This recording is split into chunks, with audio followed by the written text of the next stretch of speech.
Hello and welcome to a special episode of World Class Real Estate Podcast. My name is Mark Worrell and today I am joined in sunny Coventry by Ian Macbeth. Good morning, mate.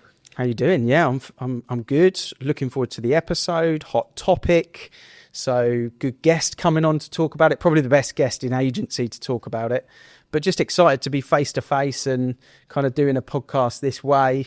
Get the room. You know, it's a good setup. So I'm looking forward to diving in. I'm feeling pretty energetic about it. Yeah, absolutely. And if you've not heard our announcement, we're really pleased to announce that Iceberg Digital are becoming headline sponsor of the show. And obviously we've got Mark Burgess coming on today to talk all things AI.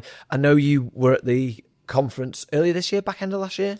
Yeah, I think it was earlier this year. And I think it's, for us, obviously we're trying to find and define world-class real estate. Yeah. And I think Iceberg Digital are on a mission to try and allow estate agents to potentially be the best that they possibly can. Yes. That's Mark's biggest thing. I remember talking to Mark before we even launched Avocado and kind of explained the story with him. And he gave me some awesome feedback, some great advice at the time. And a lot of it was around, look, what's your story? What's your difference? What are you trying to create from that? And really tried to make sure that I kept things simple and focused on that line. And I think that's what they've done really well at Iceberg Digital is this is what we're doing. This is our community. This is our route. And in this particular episode, talking about AI, you know, I think they've even redefined kind of their slogan or their tagline, you know, around implementing AI within estate agency as well. So there'll be loads of questions that people listening and want to know about AI, and hopefully we can cover it. And if we don't cover it all, you know, ask us and we'll find out more information about it. Yeah, absolutely. Let's dive in and get started, shall we? Mark, a massive thank you once again for joining us on the podcast. We're here to talk all things AI with a nod to your book. So prepare AI's impact on business. Tell us a little bit about it. Yeah, so I've written 2 books before. I wrote a book in 2017 called Where Did My Industry Go? Went on to be number 2 business book in the UK. I wrote The Estate Agency Revolution in 2020. Both of them were quite focused on estate agency. This one I didn't want to focus solely on estate agency, but I do put a nod towards estate agency in some of my examples in there. This one is about people understanding a bit more about AI. So if you're a world-class expert in AI, you probably wouldn't find the book that useful. It's about where did this all come from? How does it all slot together? Where are we now? How do I use it? And where's it going to go for my business? In summary, I would say that's what the book kind of guides people on. And from an AI point of view, for the other 99.9% that aren't an expert, that are interested in hearing about AI, because it is such a hot topic at the moment and it has exploded. And I would imagine it's still the infant stage of this, you know, nuclear explosion cloud that we're going to see. But for estate agents that are listening, you know, it's something that I think people are really interested to learn more about and educate themselves more on, but they kind of don't quite know how to integrate it. I remember being at a conference about 18 months ago, an awards conference, and there was an AI table, you know, at this conference where they were going to talk about it. And one of the experts were talking about, yeah, you know, you can get it to, you know, rewrite your Rightmove descriptions. And I'm thinking, this isn't the thing. This can't be the thing that, you know, the silver bullet for estate agents. And I'm not asking you to give us the silver bullet, but in terms of where it sits today, you know, how do you think estate agents should be thinking towards it rather than necessarily using it? Okay, so the thing with AI is that you can make it look phenomenal. You can make tools that look amazing, but very quickly they start to not look that great. Mm-hmm. So when ChatGPT first came along, literally just being able to say something to the computer and it spit you back an answer was like, that's mad. What would happen if I asked it to turn that into a rap for me? It could do it. Mm-hmm. What would happen if I asked it to turn it into a Shakespeare poem? It could do it. It'd be like, what? That's amazing. Is it? I mean, when are you going to use that? And that's still happening now. So in my book, what I talk about, which is, as I say, maybe it's not exciting enough for people, but it's just an understanding of like, how does this work? Because once you understand how it works, you can start to see through a lot of the things that you're being offered as, this isn't really that useful to me. So if you go right back and go, okay, there's a big data system. There's a system that holds loads and loads and loads of data. In fact, let's make it easy and let's just call that the internet. Mm-hmm. The internet holds tons of information. So they then develop a technology which is an LLM, large language model, can understand text and numbers. So if we think back to computers before graphical interfaces, you had to know a little bit of coding to be able to use Microsoft DOS to find your folders. You had to type backslashes and all that sort of stuff. Then they made graphical user interfaces whereby you could just use a mouse to do the same functions. You're clicking on a file, but actually behind the scenes it's putting the text in. With a large language model, I can now just say it. So we've all had over the years, Siri, Alexa, all that sort of stuff whereby it misunderstands you and it's a bit annoying and or an automated telephone call that doesn't work. But now they've pretty much perfected a computer can understand text and numbers. So it can understand text and numbers and it's got access to the internet.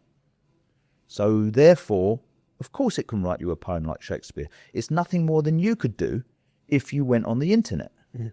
So if I went on the internet, I could find some websites that teach me about how poems work. I could find some websites that talk to me about Shakespeare's style, and I could do that. But it would just take me a lot longer. Yeah. So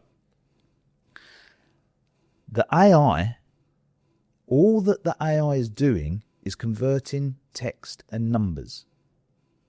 As things stand in today's world, that is the end of AI. There is nothing more to it. It cannot do anything else. Okay? Sounds simple, really. It's so simple. Yeah. It can't do anything else. Unless it could use that text and numbers to do functions that already exist. So, therefore, if Microsoft, who are a major shareholder in OpenAI, were to give OpenAI access to Excel, then it would be able to do stuff that Excel can do, but nothing beyond what Excel can do. And it could do those functions in Excel by me talking to it because it understands text and numbers. So instead of me having to go to Excel and work out a formula, I could say, can you put this data into Excel and use the right formulas for me, please? It understands the language and it has access to Excel, so it can do that. So these are really important things to understand in terms of the building blocks. Because let's imagine an estate agent is sitting there thinking to themselves, this AI is mad. Like, I'm using, let's pick a software where we're not going to offend anyone. I'm using CFP Widman, right? I'm using CFP Widman software. Well, it's not connected to the internet, but forget that. I'm using an old software. And one day I'm going to say to AI, find me some landlords. Mm. No, it can't, because CFP hasn't got that function. Mm. It understands, it can do the functions that you were going to do with a mouse by talking to it. And it can convert that back into numbers and text for you as well. That's the end of it. That's as far as AI goes in 2025. So you can do incredible stuff. Let's say someone goes, no, that's not true, Mark, because I've seen a software whereby, you can upload a picture and it will turn it into a video. No, you've seen a software that does that, that's being controlled by you typing text. Mm. The text, the AI is reading, is the large language model, is doing the function of the software. But if the software hadn't been invented, AI wouldn't be able to do it.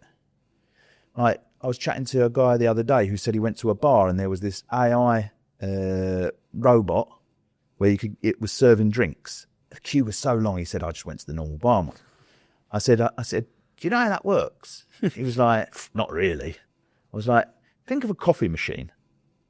If you've got a coffee machine, you can press that and it'll do you a cappuccino. With AI, I can just ask it and it'll do the cappuccino. But I have to have the coffee machine first. Mm-hmm. If there's no coffee machine, I can't ask it to make me a coffee. It won't just figure it out. Yeah. Now, you could give it access to data. The internet tells you how to make a coffee. Read the recipes. You could read the recipes, but you're going to have access to the data. Yeah.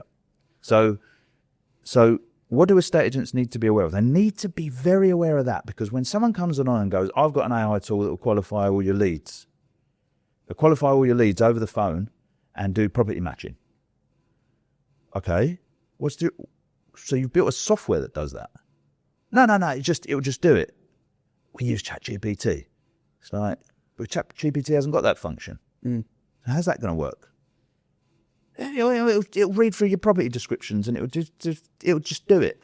No, it won't. It won't do it. No, it can't. It can't do it. And it goes on and on and on and on. So where's it getting the data from? And where's it putting the information? If you look at that property matching thing, you've got a heads-up property alert system that does that function anyway. So AI could be put on top of it and it'd work like a dream because the software does it anyway. Mm-hmm. So it could ask questions because it knows what is needed in a heads-up property registration in order to give them results, because the software does it anyway. And at the end, it could say, would you like me to email you all these results? Yeah, I would. Great. And do you want me to keep you informed in the future? And the person would go, this AI is fucking mental. But you could have done it anyway. I can find you your next listing in life cycle like that using AI. You could do it, but it'd be a bit complicated, wouldn't it? You know, you'd have to line up certain things. You'd have to go, I don't know, you'd have to think to yourself, wow, let's have a look, maybe who's done an instant valuation over the last 3 years but has never had a market appraisal and has been active on my website in the last 2 days. You can do it, but you've got to find the time and it blah, blah, blah, blah, blah. Yeah. You know, AI will just do it for you like that, but only because the function already exists. So from an agent's kind of just basic understanding, it allows us to do what we're already doing, but just way faster if the functionality is already there. Or not doing. It won't allow you to do what you're not doing. Yeah, yeah. That's the key bit, because people are like, this is mad. Some bloke's offering me an AI tool that will, I don't know, do this on WhatsApp. Mm-hmm. But you haven't got a software that does that. Yeah. So we sorry to cut you off, but we had a guy the other day that said, I want life cycle, but I've got this AI bot that's qualifying people on my website and doing matching and everything, and I need it to integrate. I was like, can we try it? Can we test it? He was like, yeah, it's awesome. Test it. Phoned it. I was like, it sounded pretty good. Answered the phone. Yeah. It said it was an AI bot here to help me. How can I help you? I said, I don't know, I'm looking for a property. I'm thinking somewhere around 500,000, 3 beds, somewhere near the station. There was a delay because AI is not ready for this yet. Mm-hmm. And then it said, okay, so you're looking up to 500,000, 3 bed near the station. Yes. Great. Let me just have a look, see what we've got that might be able to, might be right for you. Another delay. Fine. The delay was quite long. I said, are you still there? And he, after a bit, came back and said, yeah, I'm still there. I'm just checking what we've got up to 500,000, 3 bed near the station. I said, okay, also, can you let me know how much you charge to sell a property? Because I've got something to sell. Yeah, I'll do that. Let me just finish this first. Okay. Long delay. And then it comes back and goes, I just want to check. You're looking for something at 500,000, 3 bed up to the station. I was like, yeah, but you've already checked that with me. It was like, okay, can I take your name and email address? I was like, no. It was like, all right, well, thanks for calling, and hopefully we can help you next time. And that was the end of the call. And it was like, okay. I mean, I didn't do anything too crazy there. No. But firstly, I'm thinking, no one phones up and asks that anyway. Who phones you up and goes, I'm thinking of registering for 3 beds up to 500? No one does that, right? Yeah. So, but even if they did, what I was trying to say to him is, you don't have a matching system. If you had a matching system, it'd work. Mm. And then I could build you an AI on top of it that will do what you're talking about. But you have to go back to, I'm hoping AI is going to find me prospects. You don't have a software that finds you prospects. Oh, but I'm hoping AI's going to... No, you don't have a system. You don't have a big data system. All AI is going to work off a big data system. Because every agent really just wants more valuations. That's always the answer. How do we get more listings? That's the How do we silver get more- bullet that everyone's looking for. That we that- talk about, isn't it? and really what we're talking about here is speeding up efficiencies in the processes of a estate agent, because there's so many, like the transaction, the process, the touch points, there's so many Very of those heavy. and a lot of them are double up as well. You've got to do double up stuff to make the customer experience good, and not like you just explained there with that one that you had, is you actually have to double up, because you've got to write things down really fast, because you can write faster than you can type it into the different boxes, or otherwise it is a bit pausey, awkward. And then when you finish the call, oh shit, I forgot to get that because that wasn't there as a prompt in front of me. You missed a bit. But actually what people are really always looking for is the valuations of the leads. What this actually does is allow you to have less time in that kind of automation-y stage, so that you've got more time to do the creative bit to get potentially more valuations of the leads. The big problem, one of the big problems with AI is that you have to know what you want it for to start. If you don't, then you just go off on doing random stuff. Yeah. And eventually you get bored of it. And Matt Giggs messaged me the other day, he won't mind me saying, and he said because, we've built Azure 2.0, which is AI for a estate agency, does mental stuff. He messaged me and he said, will I be able to clone myself in Azure 2? And I said to him, let's just rewind a minute. What for? It's the most estate agency thing anyone's ever said. Yeah. I said, what do you want to clone yourself for? So I can go out with a laugh. Not sure, and then he just started sort of suggesting things. And I was like, this is the problem. This is where the problem is. You've got to know why do you want this thing? Not just because it's this. How cool is this? I can make a action figure of myself. Like, how cool is that? Like, yeah, why? We think it's pretty cool. Yep. Showed it to my kids. They're like, you're so weird. It's not even an actual action figure. Suddenly brings you down to earth. You think like, it's a bit weird. Isn't it? It's what my kid will listen to. Why did I do that? So it's just, let's get to the point. Like life cycle, like it's amazing, but it can be a bit complicated, can be a bit difficult. Like you could have a call with Rob now. This is true, that you could have a call with Rob now and he could show you obvious potential listings that are sitting in your database that no one's done anything with because they haven't really got time, or it's not really, but everybody wants them. Mm-hmm. So if my AI can just give it to you, like literally you get into the habit of coming in the morning going like, tell me 5 people to speak to today where you think I'm going to get a listing. And it goes, this one, this one, this one. And it goes, I can tell you what to say to them as well. That's fucking gold, right? Yeah. But you've got to have the system to start with. Because how is it going to know? Mm-hmm. Someone's got to have written the rules as to like, we think a potential listing is somebody that's done an instant valuation, has been on the website in the last 4 days, has read a blog that's specifically to do with putting their house on the market, has done this and has done that. They're top of the list. Next would be this, next would be that, next would be that. And then I've got a system where I can see how many buyers match their property.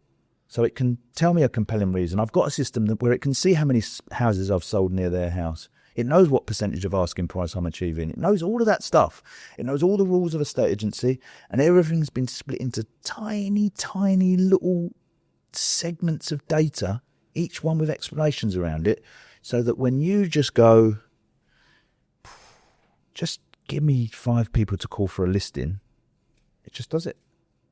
But there's not going to be a tool. There will be people that try to sell that tool, but there's not a tool that can do that unless you've gone and built a big data system that sits underneath that's connected everything together.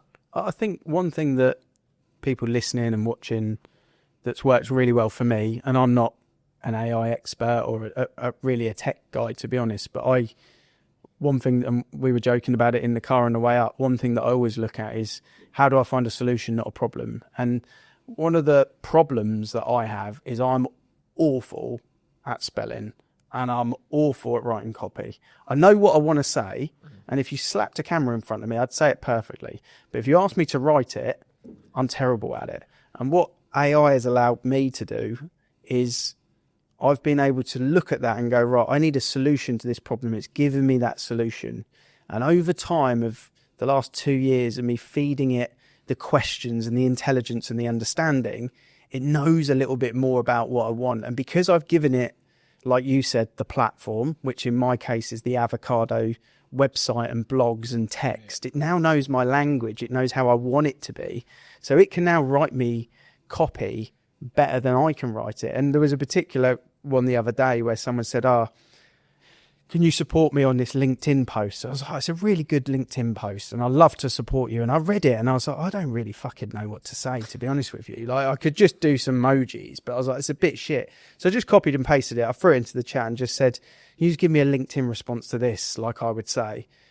3-liner, perfect, pop straight in. And for me, that's like great because that's where I'm weak. So I'm like, I'll use it as it gives me, I'm a better person now because I've got that support. Okay, so that's the best example.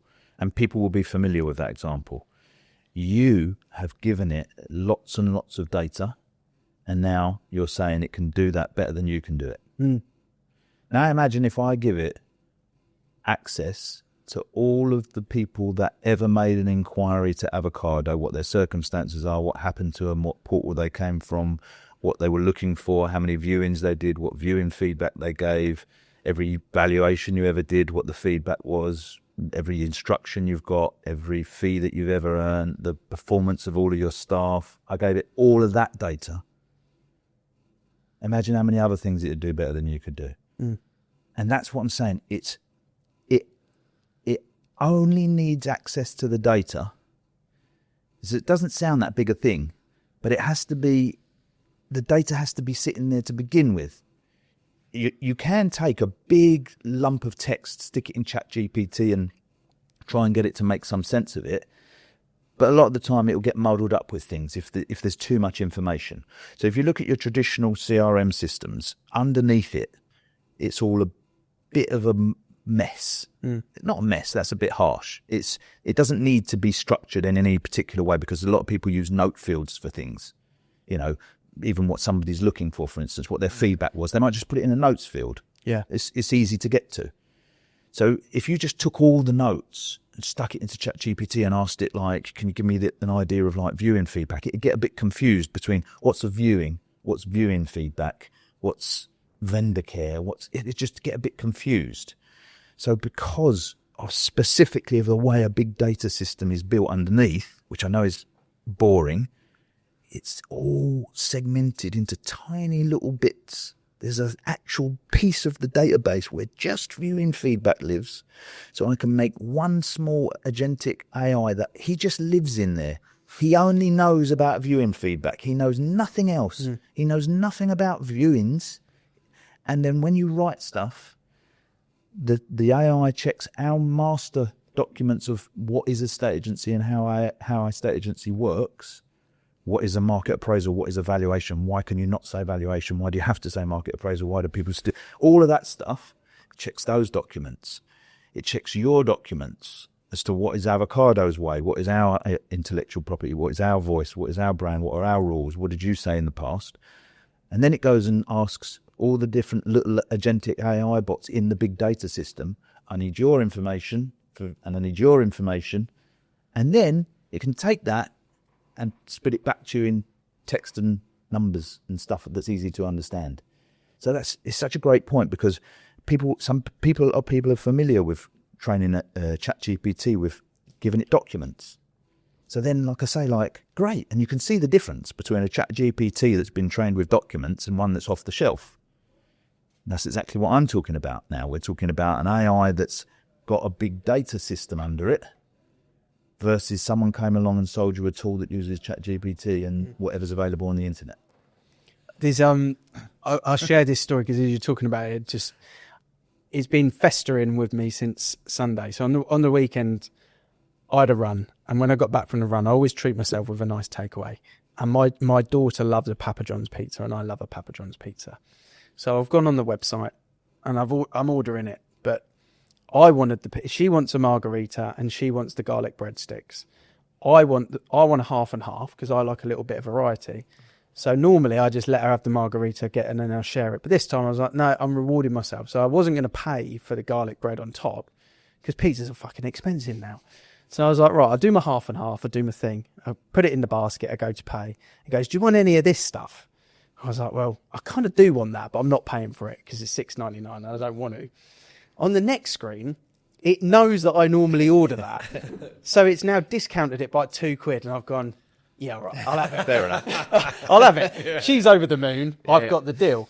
But there isn't someone sat in the back office going that, but it knew that I normally order the garlic bread and it got me. Now, the example that I'm using is like when AI is at the level where you can just have a conversation with somebody, because they've already got that system, it will do that. Yeah.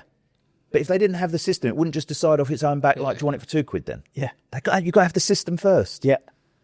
And that's getting to a point. So we talked about where it is now. You talked about the large language models and a little bit about where we go in. So I'd be really interested to know, are we talking about more efficiencies? Are we talking about AI in terms of making outgoing phone calls, taking incoming phone calls and saying things like, oh, if you want to view 23 High Street, we've actually also got 42 High Street on the market. How close is that, in your opinion, and how much further can it go? Okay, so Ian's got a system whereby when someone says, I'm looking for this property, it's suggesting other ones in a match. So the system already exists. So what we're talking about is, can AI do it over the phone? No. The reason it can't do it over the phone is because it just takes a little bit too long for it to transcribe the text, read it, write the reply, and put it back into voice. No, not now, or no, you don't think it'll ever bridge that gap? Oh no, we can do it. We can do it in 6 months. Yeah, right. Yeah, that's what I thought you meant. Right. So because it just takes a little bit too long at the moment, but those processing times are coming down by the hour, right? But again, it comes back to, do you have a system that does it already? As we go forward into the future, I see two paths with agents using AI. One path is a quick win. That looks well cool. I'm going to use that. Nothing's really needed. The dial doesn't move that much, and everyone can use it. I don't know, let's just say it makes a beautiful market appraisal presentation in seconds. And you didn't have to do anything. Brilliant. And everyone can use it. How cool's that? Until eventually, it's not that cool because everybody uses it. The other path is agents that are going to they've got a big data system. Again, I know it's boring, but they've got a big data system that sits under their CRM. And so what that means is that they are moving out of sight of what a new start in their area can achieve. Forgetting AI for a minute, they're just moving out of sight because they've got more buyers registered, they've got more matches, they've got more market appraisals that are being nurtured, they've just got more stuff going on. And so more stuff's being fed into the pipeline before the pipeline, they're prospecting, if you like.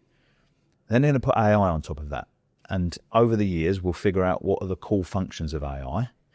And only they'll be able to do it. Even another agent with life cycle wouldn't be able to do it. They've made their own AI with their own data and their own... So Ian's got all this data, and I can go in his system and eventually go, we've got a prospect who's thinking about taking a license in Nottingham. Can you tell me some of the people we've got in our system where they might be able to get some listings straight away? And it will go bang, bang, bang, bang, bang. And here's all the reasons why. Do you want me to email them? Yeah, I do. Right. And no one else can do it. Not even another lifecycle user. And that's the other path. So it's just a question of it's the same as we've spoken before about whether you should use a CRM or whether you should use a big data CRM. Neither's right or wrong. It just depends on what you're building. I can make some money in a estate agency right now by using just a basic CRM or just a pen and paper, but I'm not building an unstoppable business. Mm-hmm. And AI is going to be the same. There'll be loads of tools where you can just jump straight in. Mm-hmm. Look at that. That's cool. Use it. Yeah. And everyone else can use it. And the other option is that you think, you know what? I'm going to build the avocado version of this. and it's just going to be outrageous. It's kind of like where with what I was talking about with my GPT that I kind of built that's specific to me. Because I've given it that data, it now understands the language, but I can't do anything else with it. It's not really any good to anyone else at all. I couldn't sell it because it's like, unless someone wants to talk like me, you know, it doesn't really benefit. But when you've got all of the stuff plugged into that bottom part of it, that's when the real power comes. And for an estate agent, the power is in their database, and the power is in understanding the database as well. And one of the things that I think is really important as well to mention with this is how well you utilize your data and your contacts. I'll just give you a brief example. There's one of the lads in Oxford. We were playing around in the database, and it was trying to get some business. And I was looking for, and I was saying, look, you've done some really good stuff with some of your market updates. Let's just have a look at what in this particular audience is there. And we looked at this guy and was like, right, this guy's reading all of the investing stuff, downloading the podcast, you know, clicking on the podcast, looking at all of Andy, our lettings director's stuff. He's not really interested in anything else, but he's down as a seller and he lives there. I thought, that's a bit weird. But I said, look, he maybe is looking at a buy-to-let potentially, was my assumption. I was like, he might be interested in buying something. So give him a call, because if he's going to buy a buy-to-let, you know, that's your bag. You want to be involved. Anyway, half an hour later, he left me the craziest voice note that I won't share on this because there's a lot of swearing, excited swearing. But it turns out the guy was actually in the army. He was actually in the army, and he was going to rent his property out because he was about to be stationed in like Germany or Norway or somewhere like that for 18 months. So he's like, so I've got a lettings listing out of it. And he wasn't being stationed for another couple of like months. So he's just doing a bit of research. But what AI allowed us to do is see that he was doing stuff. What I did as a human was incorrectly assume what he may be doing, because I was trying to predict the future. And what in this case the agent was allowed to do was realise that was someone he needed to actually have a conversation with. Yeah. And that I think for estate agents is just understanding that that's possible today is really cool. It's possible, and it's just so crazy because it's possible with or without AI. You know, like I said at the beginning, like the AI is it's a new mouse. It'll make it easy for you. You don't even have to be technical. I can just say, where should I get my next listing? Or I can say, what's on the market? What's on the market in my area? These houses are on the market. Any of them been reduced recently? Yeah, this one's been reduced recently. Any of them fallen through recently? Yeah, this one. And the guy did a valuation with you 4 years ago, and he's been on your website in the last 3 days. And here's a compelling reason as to why he should list with you based on the buyers you've got. You could find it out now in life cycle, but that's a long-winded thing to do when you're... No one's going to do it as well. That's the answer. No. So in our industry, at the front level, you're not going to get someone that does all of that. So actually, not only does it make us more efficient, it also makes us more profitable, because that all just comes into pounds and pence. Absolutely. And so, like, yeah, I just like I say, the book just kind of tries to explain to people that those levels, you know, those levels are what you need to be. Just keep bearing in mind what's already possible in your system is what's going to be possible. Will it go to the next level? So, you know, like from a human point of view, if a child goes through the schooling system, they understand what they've been taught from an education point of view. But as a human, we question things and we have creative flares in us. So we can come out of school and know more than what the school has taught us, because we have our own brain that's intelligently learning as well. And because we're able to question and try things and fail at things and learn from things and learn from our own experiences, we can have that level of intelligence. Where people really get scared about AI is they think that AI can do that. It's got access to the internet. It can use that to learn beyond the information that it's supplied with. Do you feel that is the next step that will get there, or it's not possible? Oh, anything's possible. You can't do it at the moment. Mm-hmm. Like I say, don't forget, right now, it can understand text and numbers, and that's it. Mm-hmm. It looks very, very, very clever because it's connected to the internet, and like there is so much information on the internet, it can blow you away. You can ask it anything, but you can ask Google anything. Mm-hmm. Like, that's why. You can ask Google anything. Yeah. Every single question you can think of, there's an answer sitting on Google. So just remember the data source that it's got access to. It's got access to the internet. It's got access to tools. People give it access to things like Microsoft Excel, Lifecycle, stuff like that. So, but inside AI, there's a thing called temperature. So if it's creativity, basically. So if I want Uzair if you was to ask Uzair, what's a London bus? And I want it to say, I don't know what a London bus is. I'm trained on a state agency. I'll put the temperature at 0. The more I raise it, the more it will start making shit up. So it's a lot of the stuff is just, it looks amazing. And you think, my God, we're going to have like Optimus robots and we're going to have AI in the army and all that sort of stuff. We will, but the AI at the moment in the army can do what the machine can already do. You just don't have to press the buttons. Yeah. It's not got to the stage yet whereby it's got general intelligence. Will it ever get there?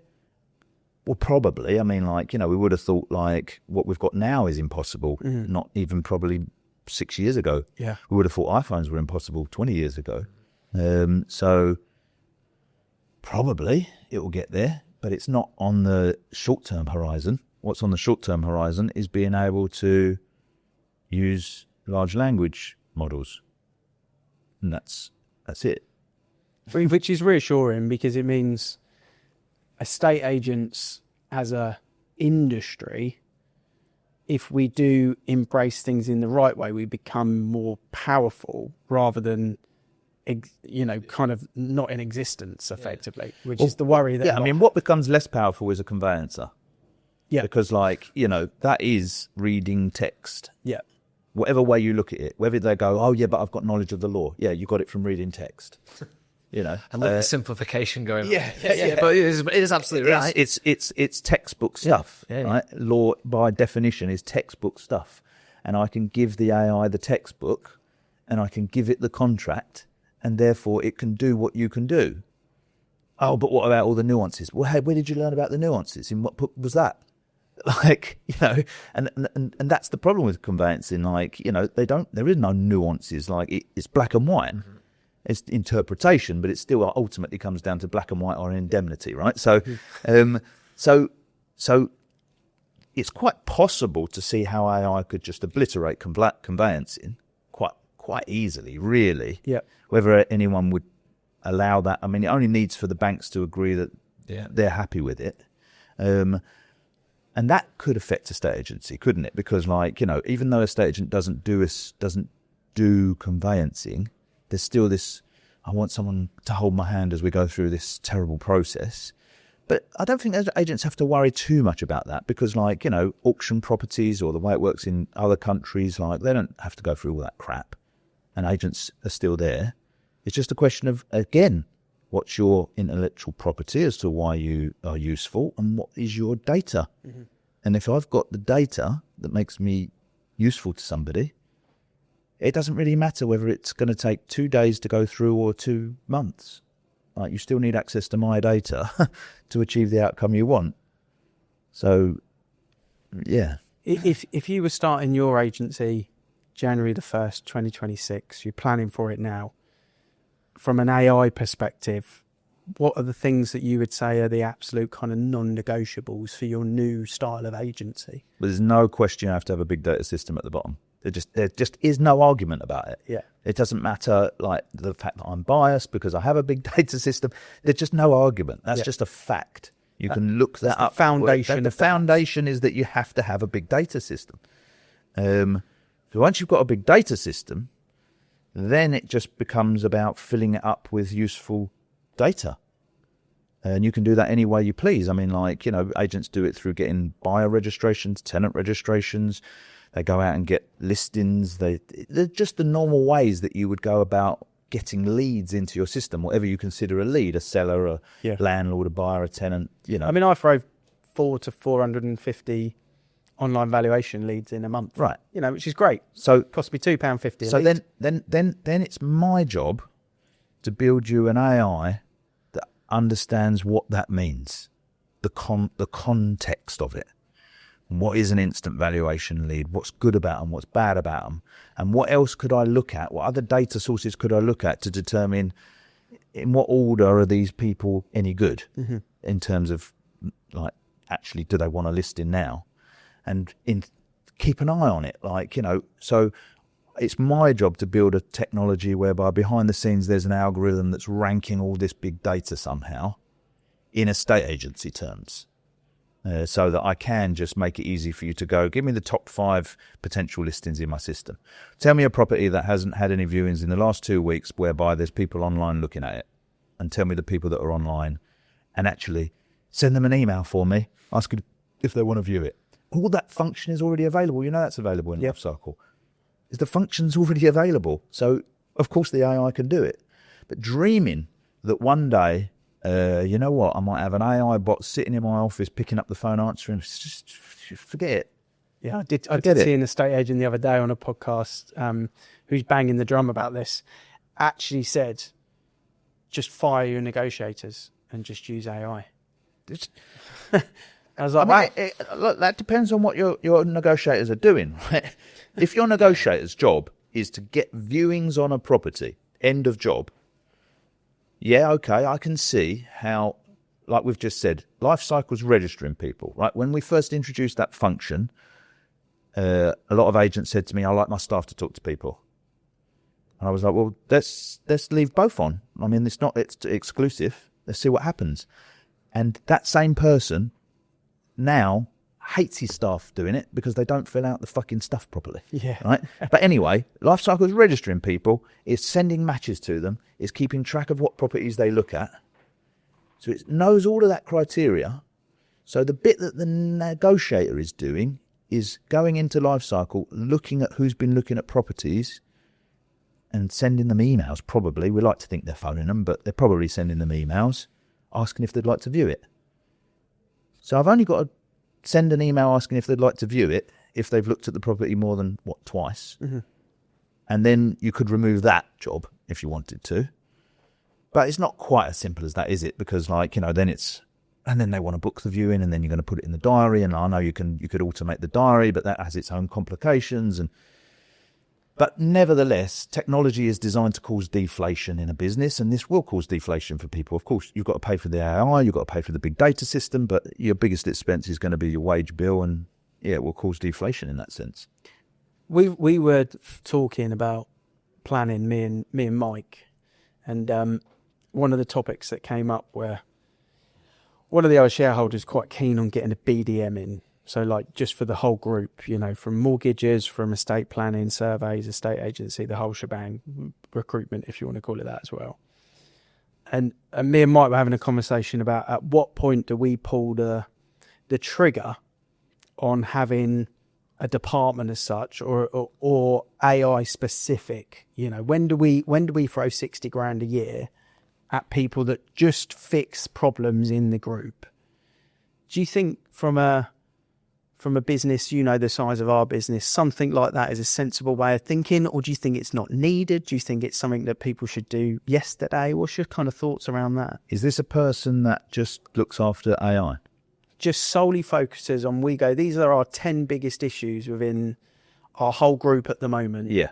Okay. And just looks at whether they're possible to be fixed through AI. Yeah. We've started it. We have we have 2 employees that only work in AI. They're not technical in any way. Mm-hmm. And I talk about it in my book. You know, when people say, oh, you know, yeah, it will make people redundant, but there'll be just new jobs. Mm-hmm. But you can't really imagine what the new jobs will be. So this is the new jobs. It's too big a job for a person to think about it the way that you're talking about it. It will be an entire team. An entire team, because you think about what you've done with your GPT and the docs you've put in. I know you'll have really gone to town with that, and so you've probably lost track of it a little bit in terms of what is in those docs. Mm-hmm. All of them combined, there could be something conflicting, couldn't there? Mm-hmm. And so it's a little bit like what I'm talking about with the data systems. You can't just put everything in. you need a department that looks after your AI for inquiries. And that's it. That's that person's job. Like, how is the AI for inquiries working? What documents do we have that talks to it about how we should be treating this? What have we taught it about it? Where's it going right? Where's it going wrong? What have I got to correct? What new ideas can I think up? That's it. Mm-hmm. That's your only job. And someone else somewhere is doing, what does AI in sales progression look like? What docs have we put in?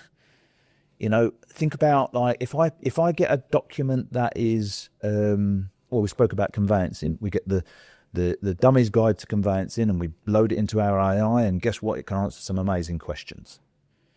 But then one day you ask it a question about a flying freehold, and it doesn't give the right answer.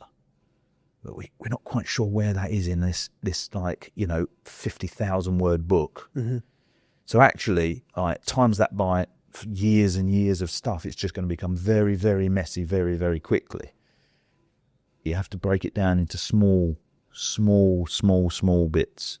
Here's a piece about how conveyancing works with freehold and leasehold. So it must be in there, and that's it. And that's it. Like, that's the bit that we're doing. So 100%, you'll need that in your company. Azure, once you've got access to Azure, you'll need it pretty much straight away. Yeah, because you won't be able to keep track, and you won't be able to. Well, otherwise, what will happen is some things will happen in the AI that are a bit disappointing, and you just sort of move on without addressing it. Yeah, you need someone who's free to address it, figure out, why did that go wrong? Someone said to me the other day, like, what if, I ask Azure to work out my projected revenue for the next 6 months, and it works it out differently to how I would. I said, that's fine. Then you just tell it how you want it worked out. But then who stays on top of that? Mm-hmm. And where does that document go? Does it just go in the document? Just chuck it in the document. Well, before you know it, you've got 500 documents in there, and we don't know where anything is. So very quickly, people will start to go well, we need to get organised here. Should we just employ a person? And so it's just going to happen like that, right? Yeah. Anyone who's working at the moment that thinks that their job might get displaced by AI should start looking at how they can be that person that uses AI in their department to make their department more efficient, and they will be invaluable to the company. They'll probably end up building an entire department. Yeah. It's very good advice, and it's a complete switch on, I think, most people's take on it, because there is that fear with it. Yeah, absolutely. I've got people that work for me that are scared, what's going to happen to our support staff? What's going to happen to... I mean, if our support staff are going to... I'm not saying they do this, but if our support staff are going to take an inquiry, read the help documents and give that answer, then they're not going to have a job, right? We've just explained, large language models can already do that. Yeah. But if you figure out how to automate that so you can do something more useful, and then you're going to stay on top of the help guys, and you're going to keep an eye on the answers and the happiness and the customers, then you're going to be essential. It's just an evolution of the role. It's just another tool. It's another thing that becomes fundamental. And, most people will be aware, you guys are aware, I'm quite into my running, and you look at the evolution in technology in the last 5 years, just in the period of time that I've done it. And 5 years ago, I wasn't as good a runner as I am now, but I've also got better shoes, better fueling, nutrition. I've got better education, obviously, and I'm a fitter, stronger person, but technology and just the evolution of the world has allowed me to be that. All PBs at the Olympics, will be broken significantly. Not all of them, but they will be, because of just that evolution. Usain Bolt time will get done just because someone is as fast as him, but they've got better shoes. Yeah. And it's how you embrace that rather than kind of getting frustrated and annoyed with it. And, it's very interesting. The book title is? Prepare. Yeah. And available on all the different stuff, I would imagine. Yeah.